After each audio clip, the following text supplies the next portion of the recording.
How do we make sure that it's a culture fit, but that we're not in that same place where we're like, culture fit means looks like me?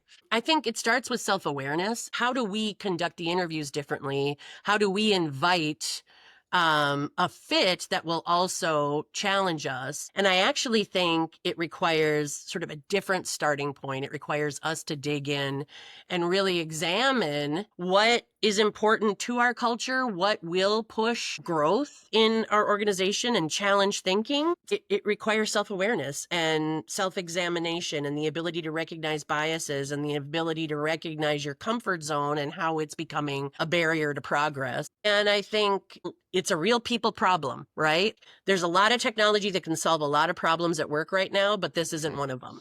And so Yeah. maybe it's therapy, maybe it's executive coaching, maybe it's getting real about hiring strategy. Something you said in there is so critical in so many levels. You said it's our comfort zone is a barrier to progress. And for sure, that was true in my life. I wasn't growing and learning for many years. I was comfortable. This business is 22 years old, and many of those years it ran great. But I didn't grow it, right? Because Mm-hmm. I was comfortable. And then the Mm-hmm. growth is uncomfortable and the doing the new things is uncomfortable. But that's how we're growing finally, right? Jumping on and saying, I'm starting a podcast was uncomfortable. But that's how we're getting out there now. That's true everywhere and absolutely true with culture and who you're bringing in as well. Yeah, I agree. And I actually think is growth success is it's a big question that in order to be successful, we have to get bigger and make more money.